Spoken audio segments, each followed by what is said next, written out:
Hi Year 2 students, my name is Ella and I'm your teacher today. Today's lesson we will need some dice, some cards and our 10 frames and of course something to count. Okay, let's recap. Last week we had a look at 3-digit numbers. We worked out what the smallest to largest was by looking at our hundreds, tens and ones. We made 20 using our 10 facts. And we're always ready to make, draw and write. To support our learning, we had a look at bar models, how to partition and how to split numbers. We used 10 frames and number lines. These all support our thinking. We played some games. We played the bin game, the ladder game, and we made a 10 game, make 10 game. We made up some silly stories and used our number line to check if we were right. My silly story went like this. 8 crazy monkeys had some fun monkey friends over to play. When they were all together, there were 13 monkeys. So, how many monkeys came over to play? I imagine your funny story might sound a bit like that too. Okay, I hope you got to share that and I hope you got to write that down in your learning books. Right, let's get to our number talk for today. One of my favourite topics, number plates. I hope you're looking at your number plates around where you are too. They're a great way of adding numbers together. So let's have a look at the first one I took a photo of, which is 6, 6 and 5. So we're going to add those digits and we're going to have a think about that 2 ways. 6, 6 and 5. Let's have a think about how you might do that yourself. What's a nice effective way of having a look at those digits to add together? Okay, well, I might like to put these 2 numbers together because I can see 5 and 5 make 10 plus the 1. So I might have a look at some near doubles, make that an 11, and now I can do my addition. 11 plus 6 is 17. Let's try this way around. Aha, I can see some doubles. And you know how much I love doubles and how important they are. They're important for you too. If I know my doubles just like that, I can add this very quickly and efficiently. So we've got 6 and 6 will make 12. I'll add a 5 and bingo. There we have the same answer, but 2 different ways of achieving that. Okay, that's our first number plate. Let's have a look at this one. 4 and 7 and 4. Lovely number sentence. 4 and 7 and 4. Which is the most efficient way you can see to add those numbers together? Okay, let's try a first way. We might have a look at these 2 numbers together because I can almost make 10. I know that 7 and 3 make 10, so I might put 7 and 4 together to make 1 more than 10. 11, just like I did here. 11 plus 4 is 15. Who can see another way of doing that? Did I hear you say doubles? I hope I did. Let's have a quick look. 4 plus 7 plus 4. I'd like to put my doubles together. 4 and 4 is 8. A little bit trickier now. What is 8 plus 7? Well, I know what 7 and 7 is. 7 plus 7 is 14 plus 1. There it is again. 15 and 15. 2 different ways to quickly add the numbers on those number plates. Okay, I've got a very special one here. Let's have a look. 6 plus 1 plus 3. Now, sometimes when we're travelling around in the car, I can hear someone call out, oh, there's a 10 car. Not Spotto, there's a 10 car. Because there's something very special about this one. That's right, it does add up to 10. Let's have a look. So the most efficient way I can think of putting these together is making these two numbers a 4. 1 and 3 is 4, and there it is, those special numbers we can see on our hands. 6 and 4 will make 10. A 10 car, and that's a great game to play when you're driving somewhere in the car. All right, great number talk. Let's get going.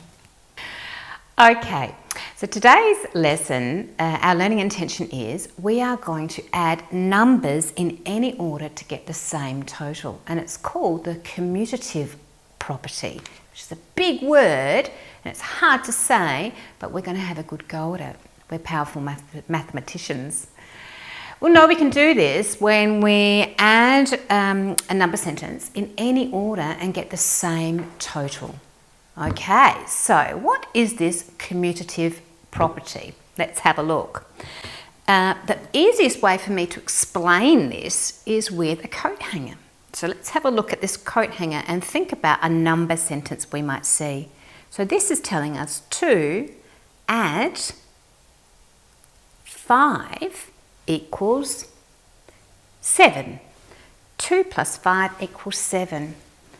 But watch. Let's try again. 5 plus 2 also equals 7. Did you see? We can have these in any order and get the same total. Let's give it one more turn. What about if I take 2 off and add 1, 2, 3, 4. Let's have a look at this number sentence. So what we have here is we have 3 and 2, 4, 6. I like to count that. I might have recognised that. I might have been able to sabotage that. So here we go, 3 plus 6, 3 plus 6 equals 9. 3 plus 6 equals 9, and let's turn it around. Commutative property, same either side. Here we go, 6 plus 3 equals 9. Can you see? Either order is okay in addition. Commutative. Okay, I think we've got the idea. Let's have a look at the concept again. Now, this is a fun idea about the dice. So let's have a look. If I can see 6 at the top of my dice, I need to find out what the number is below that, on the opposite face. So, if I roll a 6, what is the opposite face? Let's have a look. 6 and 1. Let's write that down. We're going to have a look for a pattern. So 6 plus 1. 6 and 1. 6 and 1. We'll use it as a number sentence. But if I rolled a 1, what would I have? On the opposite face, I'd have a 6. So we can see this is also a 1 and a 6. All right. Remember, we're looking for a pattern. So if I roll a 2, what is my opposite face? 2, my opposite face is 5. Okay, so if I roll a 2, my opposite face is 5. And guess what? If I roll a 5, you've got it. The opposite face is 2. So let's write that down. I can almost see a pattern. And what about my number 4? There it is, number 4, my opposite face. Where are my pattern seekers? Can you have a guess what might be underneath that? Did you guess that? It's a 3. So, a 4 and a 3, or a 3 and a 4. What are my answers? My answers are 7. All the way through, my answers are 7. So a fun little game you might like to play with your family and friends is you can say you've got X-ray vision because you can see what the number is under there. All of them will add up to 7, and it doesn't matter which order I put them in. Okay, so it's a beautiful little part of a dice you may or may not have noticed yet. But let's keep going with the commutative property, because now we're going to test it out with our cards. Let's see if it really does work. So luckily I have a wonderful friend who got me some giant cards, so you can see these a little bit more clearly. So what I've done is I've found the numbers 9, 8, 7, 6, 5, 4, 3, 2 and 1. And we are going to have a look at this, believe it or not, as a really big number sentence. Okay, a really big number sentence, 1 to 9. So if you can grab your cards and pull out 1 to 9, you can join with me. Okay, we must be awfully good at shuffling by now. So we're going to shuffle all these up because we're going to test the commutative property to see if I can put these in any order, will I get the same total? Let's have a look. So I'm going to place them now in all sorts of ways, and I'm going to add these up. Now that's a difficult sum, but I am a powerful mathematician. So what do I know about our number system? I know that it's in base 10, and I know that we can have pairs that make 10. And with that knowledge, I'm now going to find those, and we've played this game before, I'm going to find those numbers. So I can see my friends 6 and 4. So help me with my number sentence. 6 and 4. 1 and 9. 1 and 9 go together. Aha. 7 and 3. And 2 and 8. Phew, because I thought that was a pretty tricky number sentence. So let's have a look. I've got my pairs of 10s now and 1 left over. So what have I got? I've got 10, 20, 30, 40, 5. I do have a number sentence now with my 9 cards, and we've added it up to 45. Let's shuffle. Let's put them all out of order and let's see if we can get the same amount. Here we go. So I'm starting in the middle. I'm putting some at the end. So I'm making sure that we're in a random order. Okay, here is our number sentence again. It's a tough one, but we do know we can put those pairs together. So in any order, I'm going to pair them up again. I'm getting a bit quicker at them now because I see where my pairs are, and I can keep them in this order. Let's see. The commutative properties, I've moved them all around, and now we're going to add them up. Let's have a look.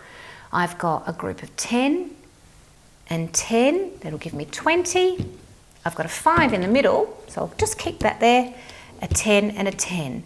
So 10, 20, 30, 40 and 5. 45.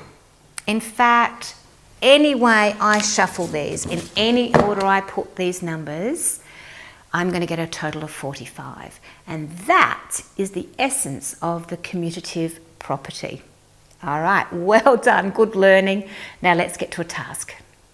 All right, so now we're going to use our whole pack of cards to do some learning in our learning books. We're going to write these down. So let's have a think about our whole pack and pull out 2 cards. A king. Now we can make the king a 13, or we can leave that out. So I'm just going to leave that out right now, but you could add it if you wanted to.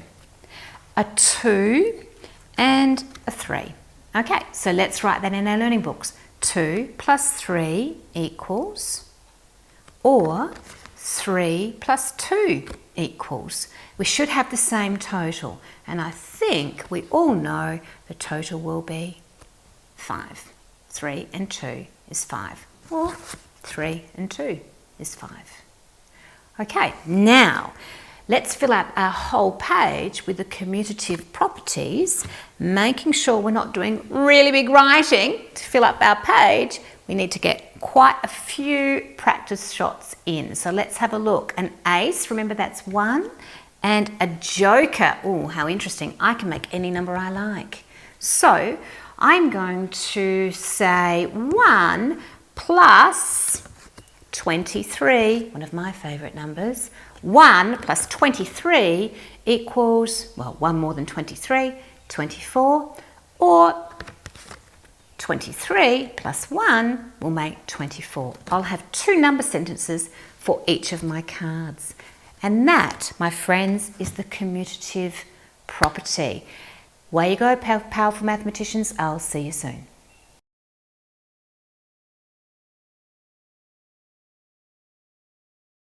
How did you go? I hope your page is full of number sentences that show me the commutative property. One way and the other, we still get the same total. All right, time to look at our takeaway task, and it's a game that we need 2 dice for, and it's called Cross the Road. Let's have a look. So, we need a game board. You can draw this in our book on a piece of paper, and of course we have a road in the middle.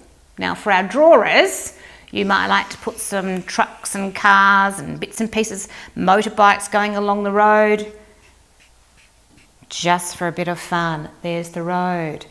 And if you're playing this by yourself, you might like to come up with 2 different sides, okay?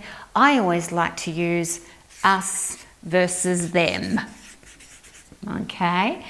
And we are going to put some numbers across here, and they are the numbers that are possible to roll with 2 dice. Okay, so what's a possible lowest number to roll with 2 dice? And I think you might have that answer.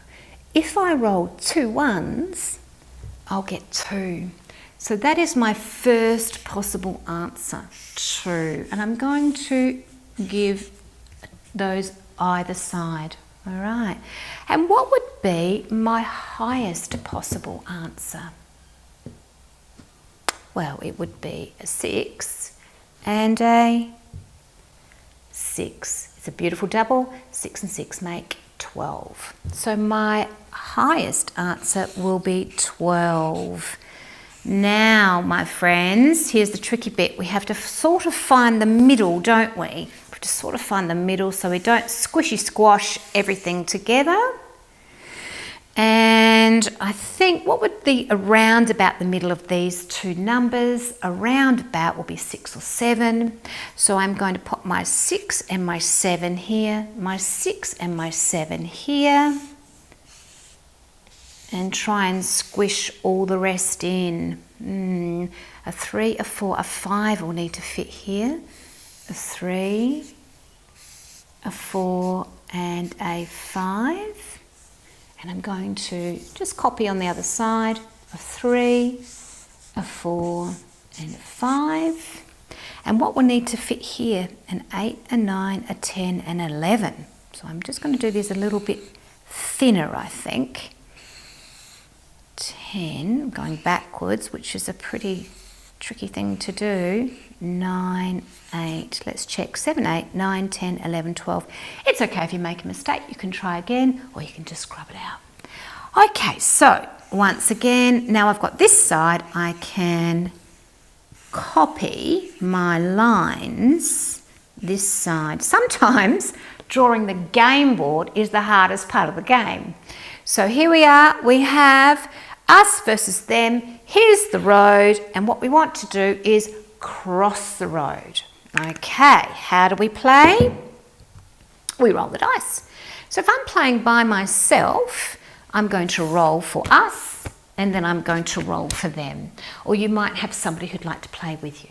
Here we go. So I'm going to roll my first 2 dice, and I have a 6 and a 4. A 6 and a 4. Okay, now 6 and a 4. 6 plus 4. Oh, it's a lovely pair of 10. 6 plus 4. So I have got my 10. We can colour that in or we can cross it out. I'm just going to strike that out there. Okay, nice work, us. Let's try them. Here we go. What did they get? Oh, how interesting, another double. And I think we've worked out the lowest number we can get. It's 2 1s. Nice work, them. 2 1s. Okay, let's go again. You can see your pattern coming now. 2 3s. Hard to believe, but true. 2 3s. A 3 and a 3 make 6. A 3 and a 3 make 6. Okay. Now the game continues until, I wonder who wins. Somebody gets to cross the road. A 3 and a 3. A 3 and a 3 make a 6 for them. All right. Now what might happen is I might roll a 2 and a 4. I might roll a 2 and a 4. And look, I've already got 6. So that's my turn. I don't get to roll again. I give it back to them. And I think what you could be able to see in our beautiful Cross the Road game is there's lots of different combinations of making these numbers. And remember, I could roll a 2 and a 4, or I could roll a 4 and a 2, and they're the same. It's commutative. Okay? So I'm going to keep playing until I find somebody who gets to cross the road, and not the chicken, us or them. So have some fun, and I'll see you next lesson. Bye. Psst, look who won. Them. They got all of their numbers and crossed the road before us. I hope you have fun.